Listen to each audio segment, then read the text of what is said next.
When I'm dealing with people, if I'm getting to know somebody, I'll tell them outright, tell me something I don't know about you. And the reason why I say that is because I want to see what they find important. If I pop open my phone, I'm looking for something specific. Listen to a certain podcast. I'm going to read because I have Kindle on my mind's always going. I have courses that I go through. I have two things that I do on my phone. It's either to get information or mindless entertainment.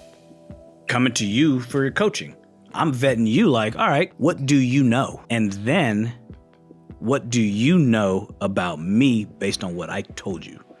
You ain't shit. Yeah, I ain't shit, but you gotta tell me.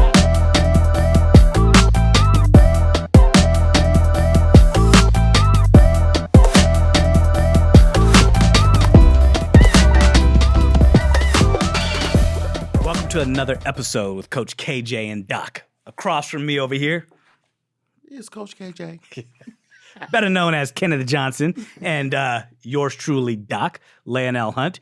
And we are here, as always, providing you with that good medicine. That medicine, you better know it. We're talking everything politics, relationships, life. Just medicine. Just food for the soul. Shit to get you pumped. And let's get after it. Uh-huh. Man, Coach, welcome back to another episode, man. Doing it a little different this time. Get a little funky. We have been on hiatus, y'all. We took a couple months break. We took off for the holidays. We took off off for the fires. We took off for the fires. LA, that's where we're from, of course, you know. And so I think the way that we kind of wanted to come back at you guys, we wanted to come back very different. Bottom line, strong. Excuse me. Strong. With a K. Right. Let's call it what it is. Right. And we're going to start this topic off today. Strong. Yeah. So we wanted to come in 2025 hard, y'all. Just really, those of you who watch our lives every week, we tell you how to come get this medicine. So every episode, y'all gonna need to sit back, take this in, get what you can out of it. Oh, boy. And because those lives, man. Whew, they be going deep, dude. Oh, man. They be going deep. And folks ready to cut.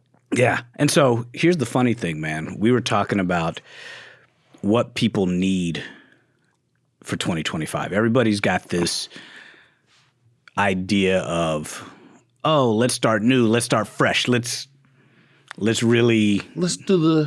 the what they call it? Resolutions. The resolutions. Yeah. Okay. So we figured now it's past Valentine's Day. They should have weeded out all the people who go to the gym for the first week. Correct. Should have weeded all the people who thought they had resolutions, and now this is a time where people actually start calling me.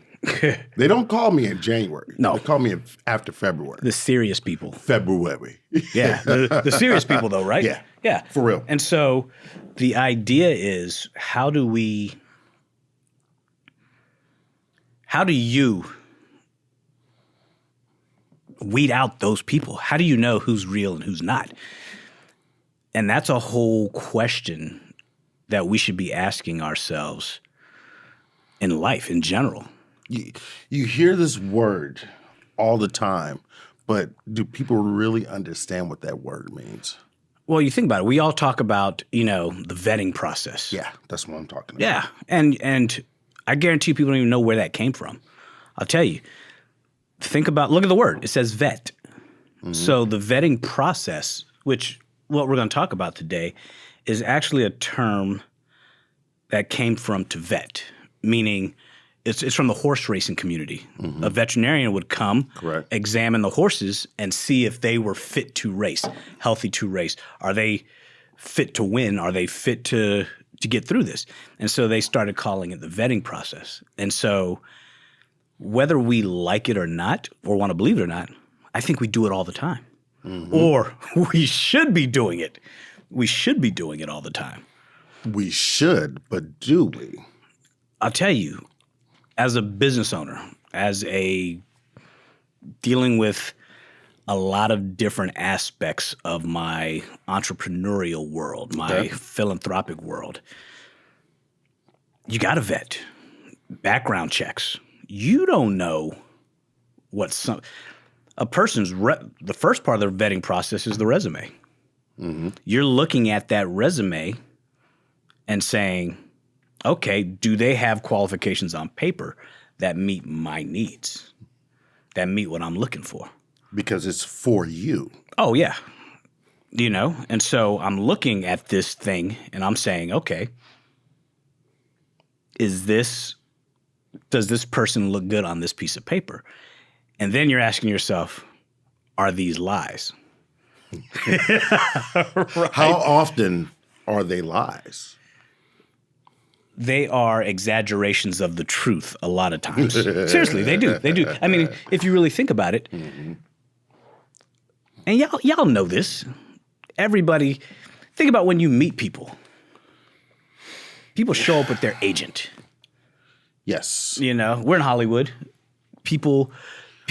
I always say people show up, like you said, with their agent. Yeah, right. Their representative, their doorkeeper, so to speak. Yeah. The idea that this is who I am, just the bullet points, and that person is only given the bullet points, as opposed to the finite. And that's what the underwriting. The thing is, if I'm trying to put my best foot forward, I'm only going to show you the hot points. Of course.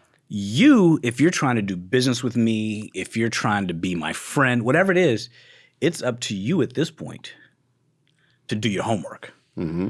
Like, for example, me as a physician, it's always funny to me when people walk into my office and see me and be like, oh, I didn't expect you. I'm like, and I tell them all the time, did you not do your homework? You Google all the time your symptoms. Why don't you Google your doctor? How do you people? I think here's what's really interesting that I've seen. Two people that don't get vetted well, or as well as they should.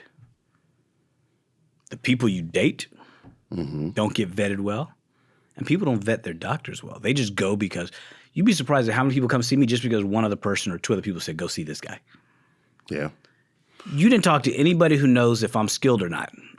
Your doctor who told you to come see me could just be my homie. Yeah. Could just be my friend. It's like, I'm hooking my boy up. That's usually what happens with people out there. And a lot of times people will just take that person's word, that they have my best interest at heart. Yeah. And that's bullshit. Yeah. Don't you think, though, that like going out in social settings, there's always some level of vetting going on? Let's say I'm going to a party. Yeah. I'm at that party. I'm meeting people. People meeting people, isn't there some level of vetting going on to see, like, do I want to continue having a conversation with this person? Do I want to hang out with this person after I talk to them while I'm at the party? Not necessarily as dating, but friends. Yeah, but here's the question. I think yes, but I think more what happens, instead of vetting, we're judging. Yeah, that's a good point. We're looking like, what's that person's story? Not because I'm interested, because I'm judging you. And I'm sizing you up to see where I stand next to you. That's how it is a lot of times in social settings. What's my place in this space? Mm-hmm. I'm not vetting you. I'm vetting you. I vet you if I want or need something from you. Correct. That's the only reason to vet you. Otherwise, I don't care. I don't care if you're going to be successful. I don't care if you have skill. I don't care if you're a good person if I don't want or need shit from you. That's your business. If I'm not vetting you, I'm just judging your ass. Right? I mean, we live in a world of absolute judgment. Yeah. Everybody has an opinion. But think about this. So when people come work for me, I get background checks, but I have a third party vet them on that aspect just to make sure there's no criminal background, all of that. Of course. It's up to me if I want to check references, because that's me vetting them on that respect, then it's me vetting you by giving you not necessarily a preliminary probationary period of work You gotta see to see what your character is like and what your work ethic is like. Yeah. Can I vet you in a month, or does it take me 3 months to vet you? You know what I mean? But it's all part of that process because there's a space in my life I need filled. Can I count on you to fill that space, that need? And I think people don't do that enough. That's why people end up in shitty relationships, but the shitty jobs, because what they also don't do is they don't vet the job. So think about this. If you don't care and you just need a paycheck, you are still vetting the job to see whether or not they're going to pay you what you want to be paid. Right. But people don't look at it like that. So you're not just going to walk in and say, pay me what you want, do what you want with me, I'll do whatever job. That's not how that happens. You walk in thinking, I need a job, but I'm not going to work for less than this. So let me ask some questions. What's my job title? What are my duties going to be? Am I getting paid $10 an hour or am I getting paid $25 an hour? That's the vetting process. I mean, I have to do it with training. And I do it for the sake of that client. Yeah. Because it's not just for me. Can I work with them? I know what I can do. I know what I'm capable of. But for them, is this worth your time? And this is how I phrase it. So that way they'll have a better understanding. Like, is this worth your time? Is this worth your effort? Okay. Because this is what I'm going to provide for you. But at the same time, are you willing to do what I need? So we're both becoming mutual in this relationship because it becomes a relationship. My business is all relationship. All relationships. So here's the question. What would make you, during that vetting process, I'm guessing before you sit down and train with them the first time, during that initial vetting process, what would make you say, I'm not the coach for you?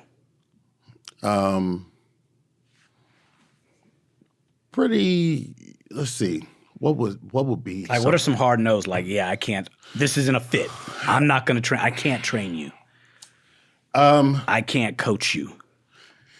When they're too knowing of all their symptoms and what they need and how they need to be trained. Okay. If they're not willing to come in and have a sit down before we train, like, I'm sorry, I can't meet with you if I can't meet with you. Yeah. Because this is an in-person thing. Right. If you're going to coach with me, that's a different thing. But at the same time, with coaching aspect, you have to be able to say, are you willing to go beyond? Are you willing to do this list of things that I'm going to give you some tasks? Yeah. And if you're not willing to do those tasks or try, I'm out. Here's the same thing. Like, people are always like, you'll take care of anyone. That's not true. All the time I find myself, and it's our first meeting, when I'm sitting there, I am 100% looking at everything you're not saying. If I'm talking to you and I'm just asking you questions about your symptoms or your lifestyle and all this stuff, and prime example, the other day, this woman was in my office, and MRI, fairly normal. She's got a lot of back pain. She's heavy set, And so I'm telling her, here's what you need. These are the things you need to do. I know. I know I need to lose weight. Yes, I need to exercise, but I don't feel like it. I'm not going to physical therapy because that doesn't work. And honestly, I don't want to make the time. Life gets in the way. And this whole time, as this is going on, everything I throw at her, you know what? I want you to try some acupuncture. I don't have the time to just lay there and let people stick needles in me. What's it like? And so I finally stopped. I was like, you know what? Clearly, you don't want to help yourself.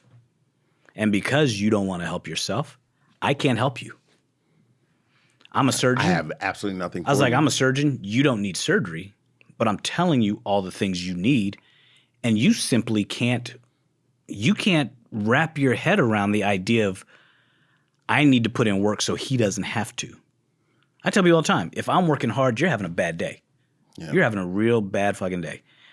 If you work hard, if I tell you work hard so I don't have to, you should be all over that.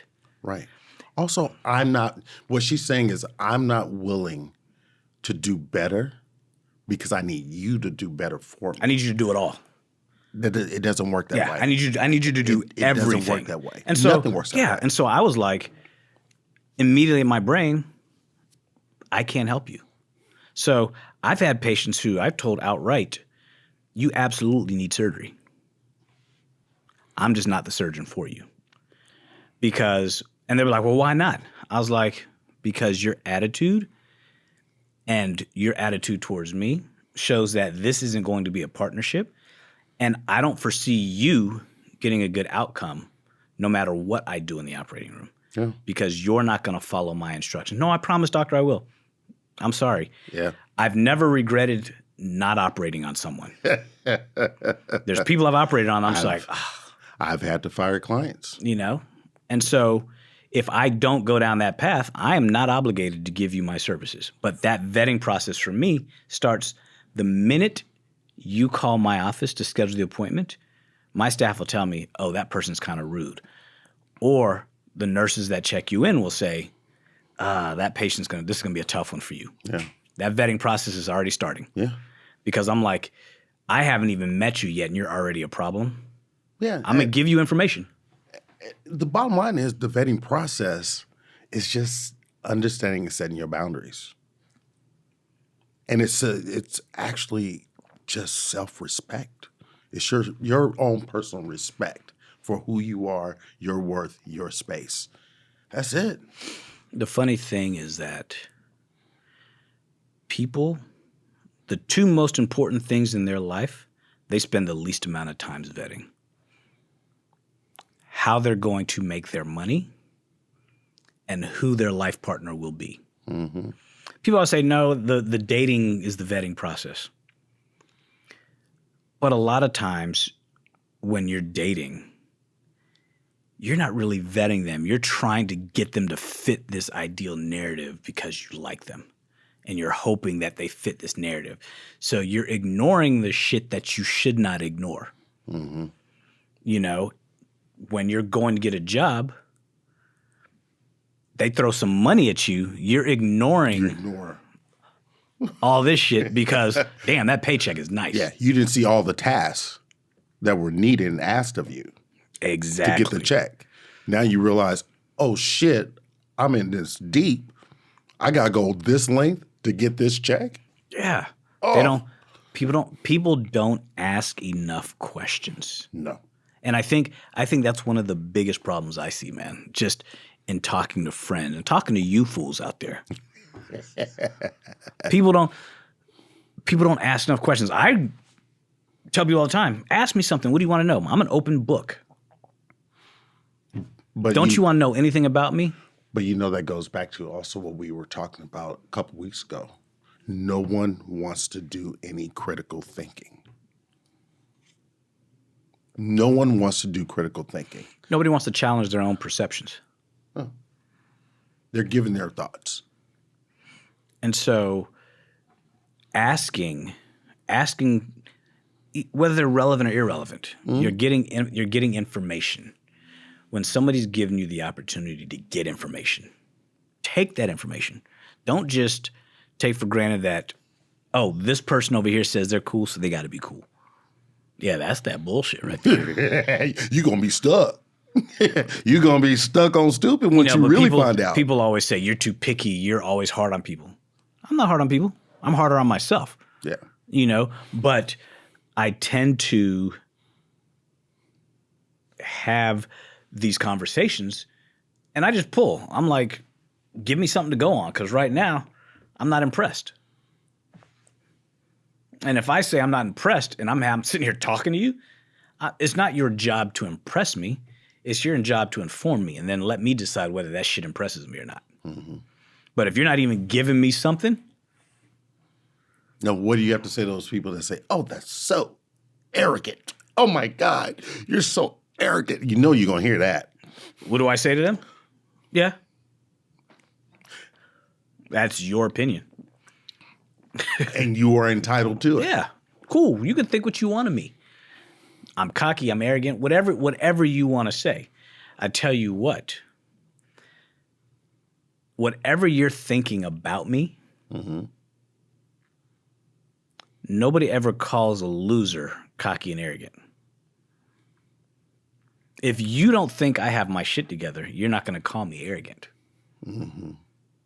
I call it confident, but I didn't come after that to you. I'm not warm and fuzzy to you because I don't know you.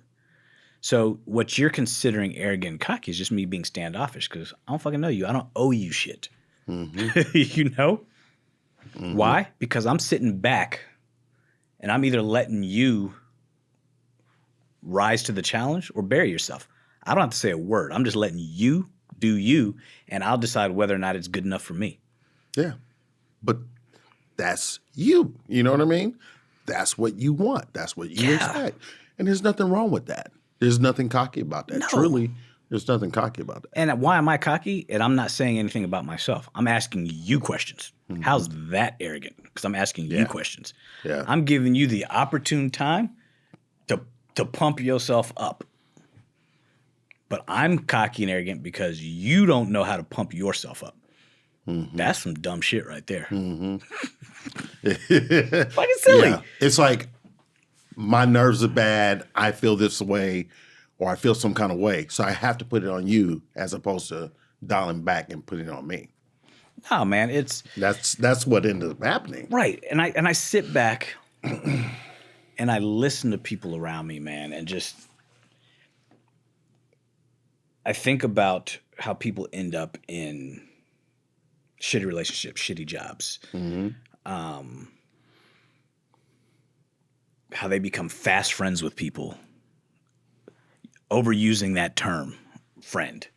You know, oh, they're so cool. I'm like, how do you know? What do you know about them? And then what happens? They're quickly let down because that becomes a friend too fast. For prime example, I've said this before. Ladies, I'm going to talk to you guys for a minute. I promise you, there's nothing wrong when you meet a dude, Google the shit out of him. And the reason why I say that's your vetting process. He's going to tell you all kinds of shit about himself. Google his ass and figure out how much of it is lies. Because the world is too crazy and you have too much access to information to let shit slide and take it for face value. Everybody's fake up front. Nobody's real. Yeah. So it's your job to dig a little bit. Because some person might come ruin your life. You know? They will. Yeah, they will. They could easily come ruin your life. I'm looking at that camera right there. They could easily ruin your life. Now they're in your life and they are continuing to ruin your life. And you can't do shit about it. And you can't shake it. You can't do nothing about it. It's like getting that gum on your piece of shoe. And you just can't. Or it's like, I wish I would have known. You didn't ask, didn't look for. So you would never know. You just didn't even think about. Yeah. You didn't think about none of that shit. You know? And I really wish, and me included, I wish I vetted people better. Now, as I've gotten older, for sure. 100% now, I'm critical as shit. Yeah. Yeah. I was gonna ask, do you think people ignore red flags? Too much? I think people ignore red flags and don't believe the green ones. Do you feel me? Some people are, and here's the point. Yeah, and here's the thing. People will say, "Oh, you're too good to be true," or "You're not real." Why? Because I check a few boxes. And what's one person's red flag may be a green flag to somebody else. But it goes back to your boundaries. you don't know if this person is going to cross your boundaries because you don't vet them. You don't search for things. People are always like, you're looking for things to be wrong.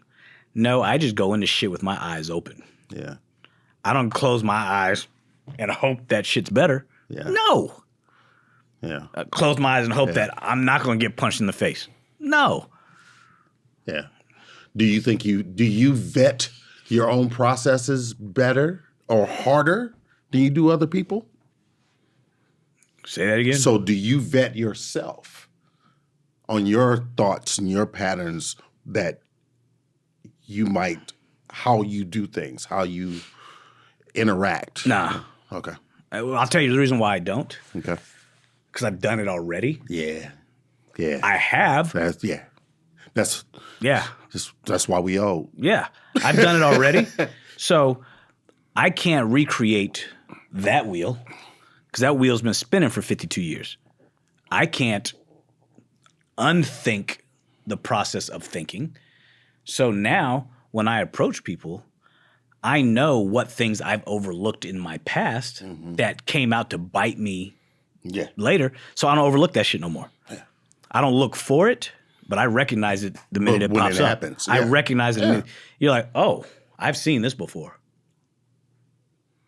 Now, if I don't dig a little deeper into I've seen this before, then my processes are all fucked up. You know? So it's up to me to do that shit. As I say, like an equalizer, duly noted. So when he got out that car, yeah, right. Duly noted. So do I need to rework things? I don't need to rework it. Yeah. I just need to tailor that structure of the process to the person on the other side who I'm trying to get the information from. Because people will deliver information based on the inquiry. If I say, are you a criminal? You're going to be like, nah. Right? But if I say, have you ever been to jail? Well, yeah, once or twice. Two different things. You're not actively a criminal, but I have been to jail. I'm not in jail now, so I'm not a criminal. So it's about how you want to find out the information. Are you a 304? No, I'm not. Is that what I'm really trying to ask? Or do you have 304 tendencies? That's what I want to find out. So my line of questioning is going to be very different. You know, are you crazy? I can't ask you that because nobody's going to be like, hell yeah. But when they do, believe them. Right. But I'm going to ask a certain line of questioning. How would you respond in this situation? What would you do here? Someone we know. Have you ever busted out somebody's windows? Someone we know told me, it was like, oh, you don't want to talk to me. I'm crazy. I was like, oh, thank you. Yeah. Years later, find out. Oh, you're really crazy. You're really crazy. I see it on the outside. I'm on the outside looking. Yeah. Thank you. And so when people, and so that's why I say you tailor the process to get the information you need from the person you're trying to pull it from. You know, it's like doing a 20/20 interview. Excuse me. It's like deposition. Okay. I've sat for many depositions for expert witness stuff, whatever it may be. Lawyers are very good at getting information, even when you don't want to tell it to them, because they will ask the same question 30 different ways to get the answer they're looking for. Correct. They're wordsmiths. Now, somebody like me is going to be like, dude, I see what you're trying to do. Just ask me the question. I'm going to answer it the same way every time. I'm not going to change my answers. I'm not going to, and so I try to make sure when I talk to people that I'm not trying to steer them in the direction of what I want them to say. Because think about it. When you're dealing with, let's just talk about interpersonal relationships with, I'm going to say with women in my case. If I go and talk to a woman and I think, wow, I could really like her, I may not ask questions that I don't want to hear the answer to. I may Or I may ask it in such a way that gives her an out or an escape, or I can answer this and not lie, but not tell a lie by omission, you know? And the same thing with the job interview. If I don't want to know if this person has ever sued their last 10 bosses, I won't ask it. Even though I should, because then that would say something about them. But I really need to fill this job seat, and they have all the other qualifications. But if I ask this question, and depending on the answer, I now got to dig deep into that shit and figure out why.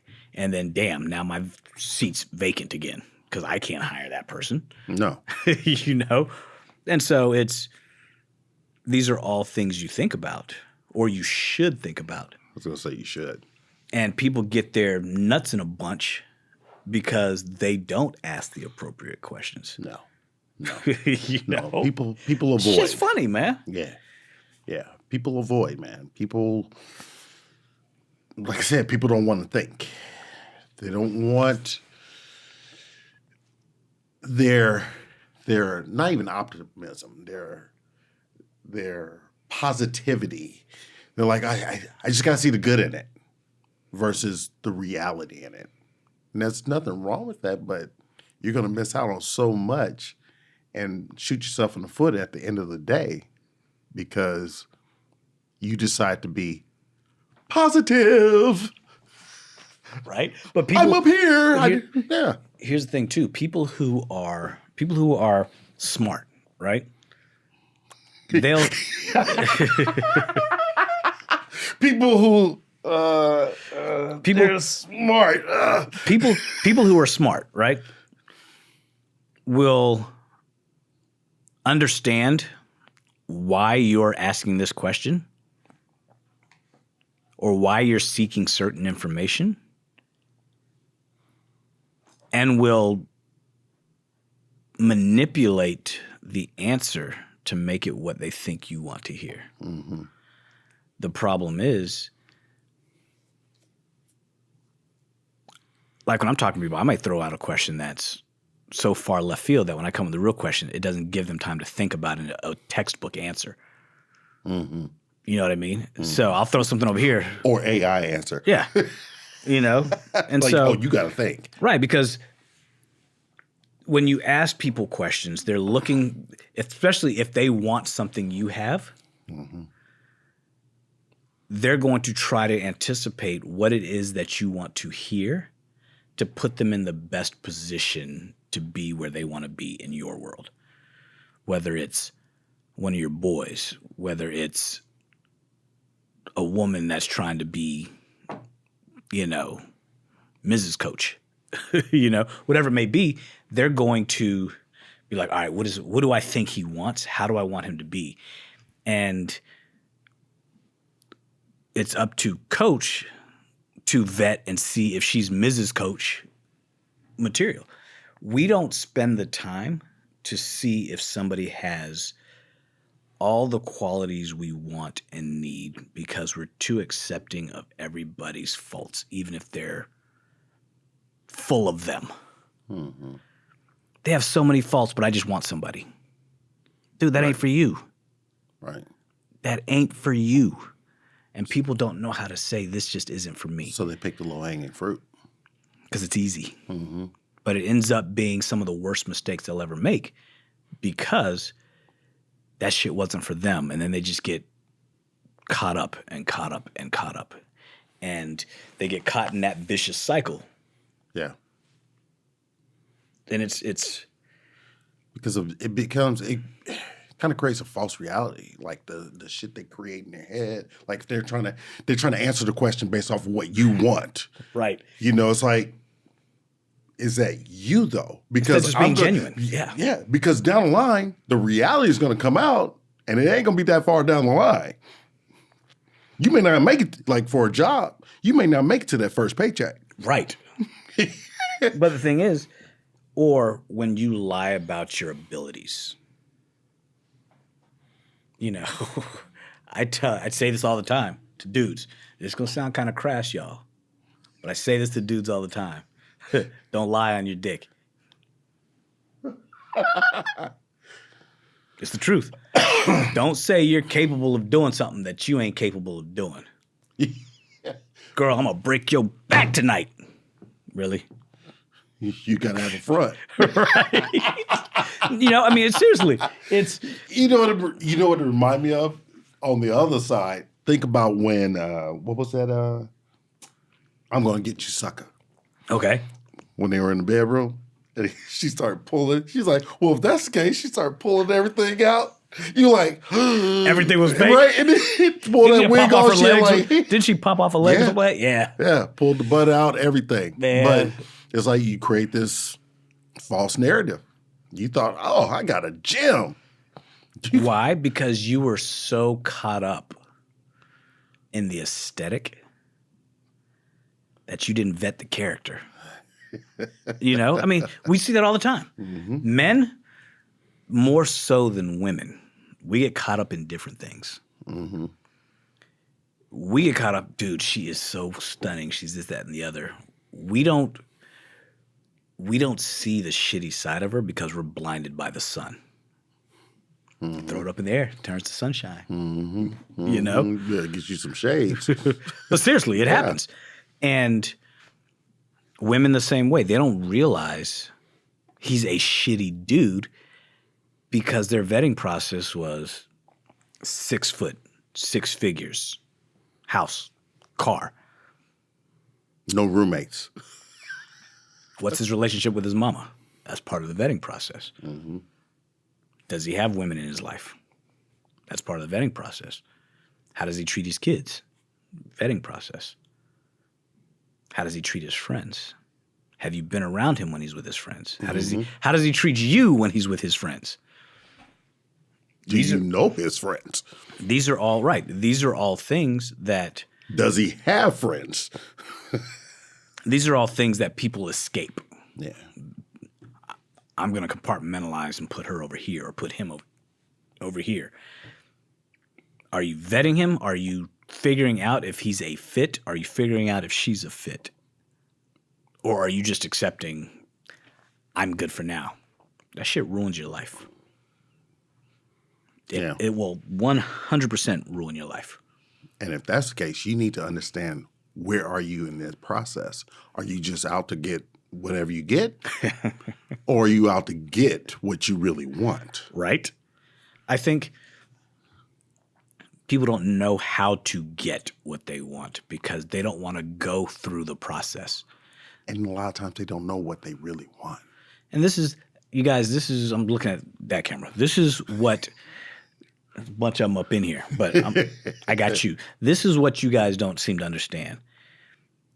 You can't rush the process. There's nobody benefits. You especially don't benefit by rushing that process. Whatever your process needs to be, don't shortcut it. Mm-hmm. Because as you shortcut it, you start to miss shit. Oh, I should have seen this from the beginning. Your friends did. Mm-hmm. But you didn't want to listen to them because it's your process. And whatever you want to call it, the vetting process, just life process, whatever it may be, if you don't do it and you don't let it run its course and take its time, the majority of the time you're not surprised on the pleasant side.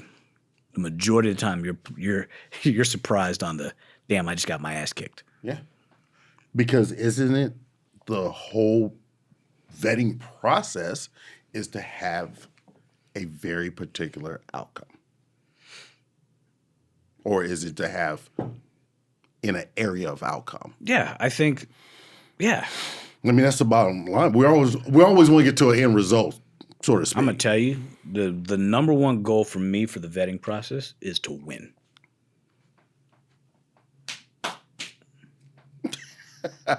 I'm vetting you. I'm shooting at 3. I'm vetting you because I need you to help me win.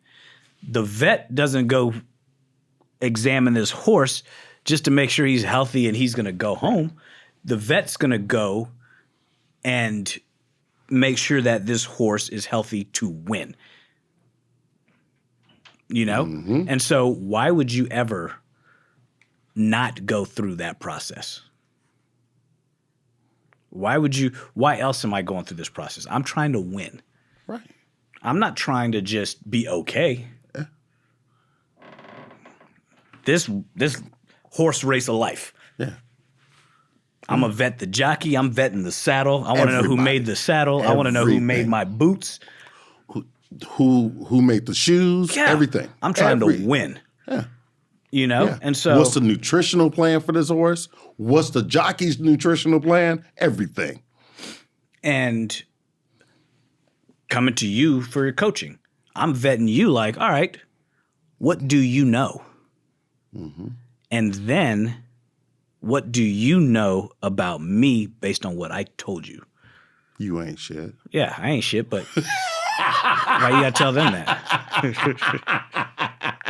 But seriously. But I'll do it anyway. Yeah, seriously. And so it's like, I expect you to tell me what you've learned about me in this interaction. That's going to help me decide whether or not you're paying attention to my needs and can we move forward. Yeah. That's like if you go to your doctor and you tell him your story and he doesn't come to you and say, well, I think this is what you need based on what I've told you. Yeah. Then you can be like, that's listening versus hearing. This dude ain't smart. Yeah. Listening versus hearing. Like people, I would never go to you and be like, how long you been training? I would never go to you and say, how many people you train? How many men my age do you train? People come to me all the time and say, how many of these surgeries have you done? You know what my answer is? What number is going to make you feel comfortable? Is it 10? Is it 1,000? You tell me what number makes you feel comfortable, because no matter what number I tell you, you will never know if I'm lying to you or not. There's no way for you to check it. There's nothing you can Google and see. Do you get that often? Every day. People ask me, as soon as I tell somebody that you need surgery, I don't want to come off a certain way. When someone says, I don't want to come off a certain way, you're trying to come off a certain way. You already did. You might as well come out with a question. You might as well, yeah. But if part of your process is you need to know how many of something I've done to make you feel comfortable, if I told you you'll be the first one, I've been operating for 20 years, but you'll be the first one. Or I've done 1,000. There's a reason you came to see me. Mm-hmm. You waited 2 months. And so I tell them just like that. I'm like, what number's going to make you comfortable?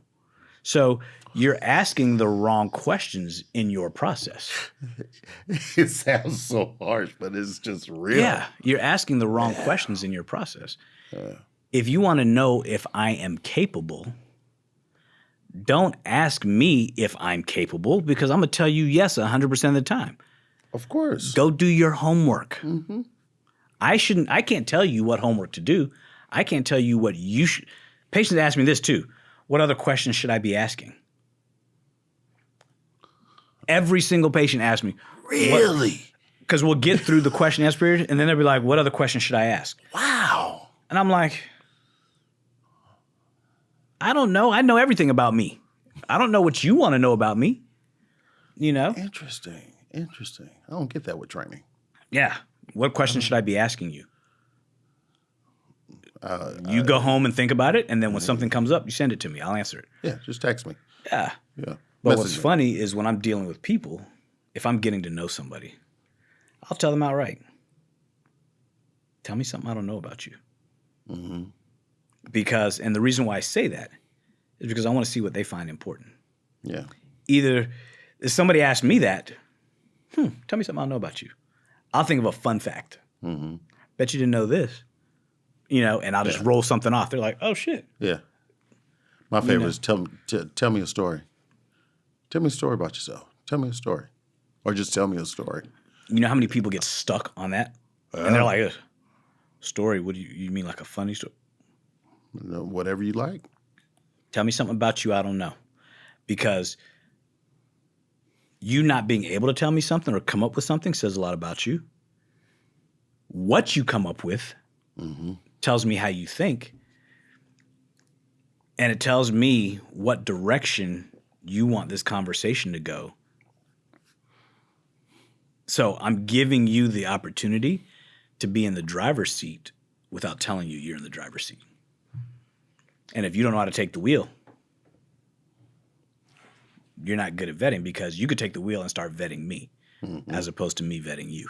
I think people just don't get it, dude. People just don't get it. But bro, nobody wants to get it.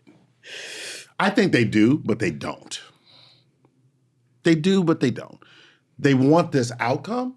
They want these circumstances, this moments in life that they see other people having. Yeah. Especially when you watch too much TV. Yep. Because everybody watch too much TV.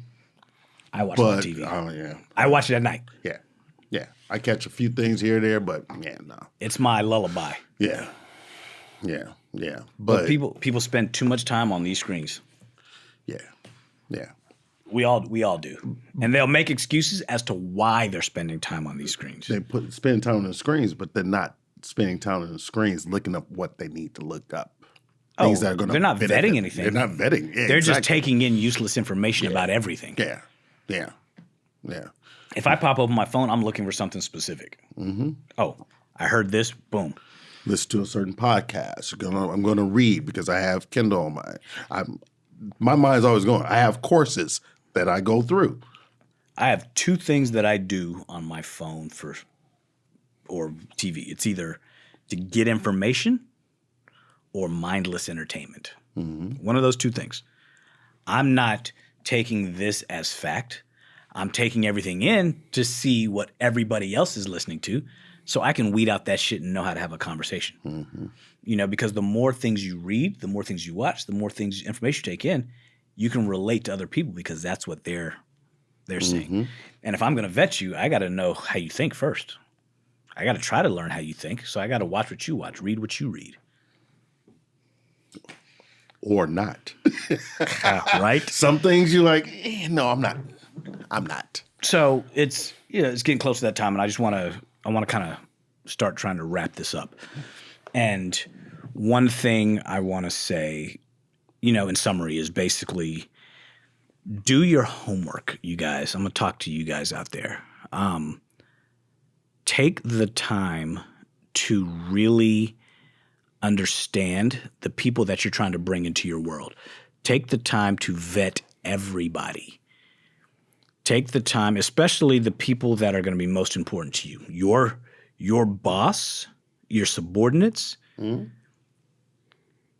who you plan to do life with. That's probably the biggest person that you need to vet. Going into 2025, spend more time honing your vetting skills, because that's going to serve you throughout life. I'm going to ask you one question. Yep. You can go back 10 years. What would be one thing that you would tell yourself 10 years ago that will help you today with your vetting process?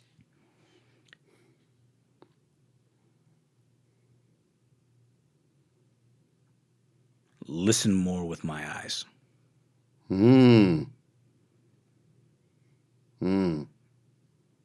Because that will tell me so much more than my ears.